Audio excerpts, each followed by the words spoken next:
This is Tim Phillips, Chief Investment Officer at Phillips & Company Advisors, and I'd like to welcome you to our Q4 2021 look ahead. We certainly hope you find some value in these insights. Please read all the disclosures carefully. Before I kick off the deeper dive into the data slides, allow me to frame this overall narrative. Everything is in transition during Q4. I think you'll come to appreciate the various moving parts within our economy, corporations, and several countries around the world. Coming out of the COVID economy is converging all into one frame, and that will likely occur in Q4 2021. So let's get started. The economic formula for U.S. investing is still predicated on consumption. What drives consumption? It's pretty simple: jobs and wages. As you can see on this slide, wages have been on the rise, especially in the service sector, which has historically had lower wages. Higher wages and a wind down of pandemic relief should pull more folks back into the workforce. We've added back 17 million jobs of the 22.4 million lost. Now, we expect a moderate pace going forward of around 500 to 750,000 jobs being added back per month, with the one exception being August, as that was an anomaly driven by the Delta outbreak. Beyond the jobs, consumers have tremendous purchasing power with available credit and a spend down of precautionary savings. We expect all of this will find its way into corporate earnings in the coming quarters. Speaking of corporate earnings, another transition is going to occur as we move away from easy year-over-year earnings comps and lose the base effect. And you can see in the upper left, Q4 earnings per share growth looks to be compelling at 20%. However, Q1 2022 starts to reflect the impact of a higher base effect with only 5.5% growth. It's another example of a transition back to normal order. Margins too look to be compressing as wages and costs rise, and we did see some of that between Q2 and Q3, and we expect a little more margin compression in Q4 before we see inflationary pressures abate. Now, all of this puts tremendous pressure on the very high valuations in U.S. equities. We should expect bouts of extreme volatility as the transition back to normal functioning of our economy starts to take hold in Q4 and throughout 2022. Inflation is also an area that, in our opinion, looks to be in transition. While it's hard to think about what you're going to eat for lunch while you're being chased by a bear, it's important to see beyond the current circumstances. Yes, inflation is running very hot at 5.3%. Yes, wages have risen, not necessarily in lockstep with prices, but not too far behind. And that should create some downstream purchasing power. Remember, once wages are gained, it's hard to take them away. Yes, ports are extremely backlogged with 4 weeks of wait time or more.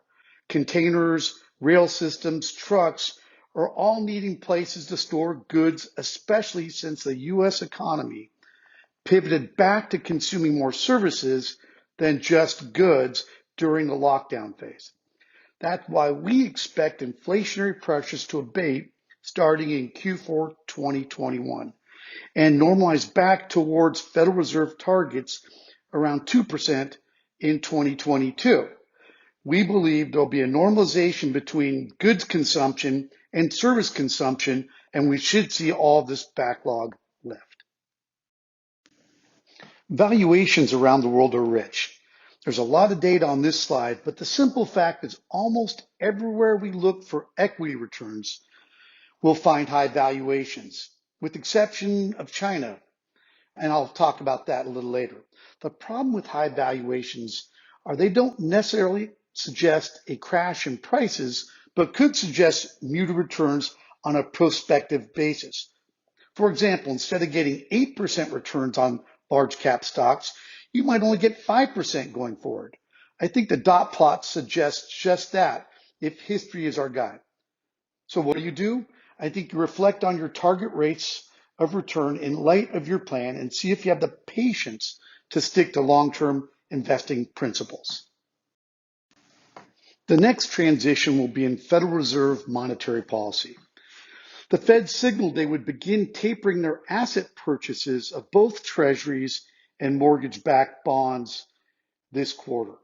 While the Fed was clear that tapering did not mean higher rates in 2022, as shown in the dot plot, higher rates did occur just prior to the last time they tapered, albeit temporarily. With the reduction in mortgage-backed securities, we should watch the impact on mortgage rates. It's our view that rates may return back to pre-pandemic levels in Q1 2022, with the transition occurring right now. Perhaps the big transition might be to a more highly socialized economy with the current politics going on in DC. Healthcare, education, childcare, energy policy, taxes are all part of the current debate in Congress. And whichever side you're on, the sausage making that will occur in Q4 will certainly create more tension in markets. Now, the economics are simple.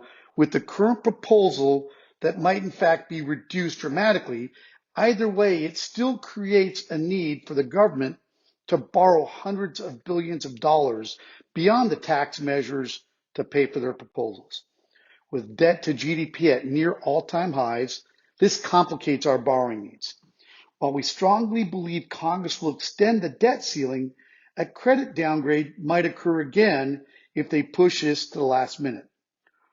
Now, one would think that would drive rates higher, but last time this occurred, in 2011, rates actually dropped over the course of the next year. Now, part of the magic in federal borrowing is our low rates. Interest costs are well off peak levels and only running at manageable levels as a percent of the federal budget. One thing's for sure, we'll need other countries to buy our debt if the legislation passes in current form. And China's been a large buyer of our debt and we'll need them again. And you can't make war with your clients and expect them to continue to buy your debt. I believe this will likely lead to better outcomes between China and the US in their strategic competition. Fixed income is often viewed as a safe haven, and unfortunately, this asset class is also in transition. As rates naturally rise and the yield curve is expected to steepen in the coming years, it'll continue to be a challenging place to drive positive total returns. We continue to focus on shorter duration, high quality credits to attempt to generate positive outcomes. Now, we use active management, and that should help dampen, in our view, some of the risk associated with the steepening yield curve in the next couple of years. Shifting our attention to developed markets like Japan and Europe, we expect earnings growth to moderate in Q4 and pose some challenges for full year 2022. Again, the base effect drives some of this. While developed markets are trading at a 29% discount to U.S. equities on a valuation basis, a crest in GDP growth in Q4 and a return to near deflationary pressures in the coming years pose unique challenges. We remain underweight this asset class. Our favorite asset class is in emerging markets. Earnings growth looks more compelling than U.S. or developed markets at 15% expected in Q4 and 9.6% for all of 2022. We should see more flows into this space, especially as it trades at a 43% discount to U.S. markets. Combine that with GDP growth of nearly 7% this year, and that should be a catalyst to draw much more investor attention in the quarter to come. While emerging markets in general offer great valuation opportunities, China in specific gives us the best in this asset class. Q3 was a historic period for China as it relates to regulatory reform, which is part of their nationwide effort to reduce predatory behavior. The Chinese Communist Party is most interested in common prosperity to lift all of their citizens. To that end, they regulated video games, very expensive after-school education that makes it more accessible to everybody. They did regulatory reform on data security and especially monopolistic behavior out of the tech and consumption platforms like Alibaba. All this created a drawdown during the quarter as it spooked investors that don't understand China or take a long view. With earnings growth of 19% in Q4 and full year 2022 growth of 18%, it's an area hard to ignore. Now, it does have some debt challenges with their largest property company, and they're in the middle of their GDP soft patch. And this really provides us an excellent opportunity to consider investing in China. As they emerge in the coming quarters, we should see growth and investor attention return to this asset class. You can read our views and recommendations on this page, but I think the overall theme continues to be a global economy in transition. Both Federal Reserve, fiscal policy, corporate earnings, fixed income, emerging markets, we're all in transition, not to mention inflationary pressures. I think you'll want to continue to position your portfolios to be defensive during this period of time, with perhaps taking a small sliver of industrial commodities to give yourself a little hedge against inflation. You can review our mean reversion dashboard as well as our economic dashboard on these two pages. Needless to say, everything looks very overvalued in the United States, and areas like Brazil and Russia look relatively undervalued. Energy, healthcare, financials, utilities all look like reasonable valuations, while real estate, consumer discretionary, technology all look well overvalued. We do expect in the coming quarters, as earnings growth emerges through these sectors, we should see valuations normalize, perhaps without a lot of appreciation in stock price.